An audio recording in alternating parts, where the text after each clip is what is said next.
Sciatica అనే ప్రాబ్లంకి మనం మూలంగా ఎంఆర్ఐలో తెలుసుకున్నాక చాలా వరకు మేము కన్జర్వేటివ్ ట్రీట్మెంట్ అడ్వైజ్ చేస్తాం. ఒకవేళ 90-95% మెంబర్స్లో తగ్గిపోతుంది. కొంతమంది ఏంటంటే దే కమ్ బ్యాక్ అండ్ టెల్కి, సార్ 6 వారాలు వెయిట్ చేసాము, మాకు 50% రిలీఫ్ ఉంది, ఇంకొక 50% అట్లానే పెయిన్ ఉంది, I'm not able to decide. అంటే సర్జరీ చేయాలా లేదా అనేది ఒక్కొక్కసారి డౌట్ ఉంటుందన్నమాట.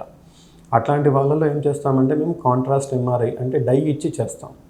డై ఇచ్చి చేసినప్పుడు మాకు ఆ డిస్క్ చుట్టూ ఒకవేళ వాస్కులారిటీ అంటే బ్లడ్ ఫ్లో ఉంది, ఏదైతే డిస్క్ బయటకు వచ్చి నరం మీద ప్రెస్ చేస్తుందో దాని చుట్టూ వాస్కులారిటీ ఉంది అంటే మేము ఇంకా వెయిట్ చేయమని చెప్తాము.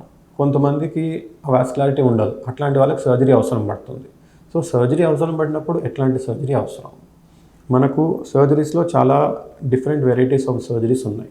ఫస్ట్ ఏంటంటే ముందుగా చేసినట్టుగా కన్వెన్షనల్ ఓపెన్ టెక్నిక్స్, వెనక నుంచి శస్త్రచికిత్స చేస్తాము. దాంట్లో ఇన్సిషన్ ఇచ్చి కండరాల్ని పక్కకు జరిపి లోపలికి వెళ్ళి మనం లామినెక్టమీ అండ్ డిస్టెక్టమీ అనే సర్జరీ చేస్తాం. ఇది ఏజ్ ఓల్డ్ పద్ధతి అనమాట. అంటే చాలా రోజుల నుంచి స్టాండర్డ్ కన్వెన్షనల్ టెక్నిక్.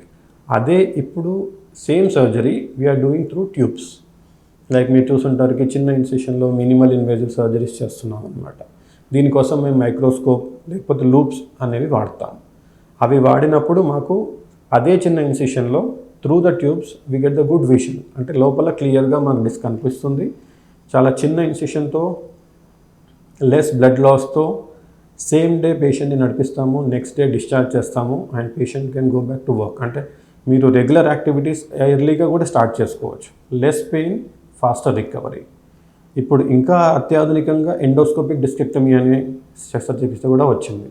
ఎండోస్కోపీలో కూడా చేయొచ్చు. అంటే ఇది మేము టీవీలో చూస్తూ ఎట్లయితే మీరు ఎండోస్కోపీ మీరు ఇంతకుముందు చూసుంటారు, లైక్ అబ్డామెన్కి సర్జరీస్ అవుతున్నాయి, లేదు కొన్ని చెస్ట్కి సంబంధించినవి కానీ లేకపోతే జాయింట్స్కి సంబంధించినవి కానీ ఎలా అయితే ఎండోస్కోప్ పెట్టి చేస్తున్నారో అలానే డిస్కెక్టమీ కూడా మేము ఎండోస్కోపిక్ డిస్కెక్టమీ పద్ధతుల్లో చేసే అవకాశం ఉంది.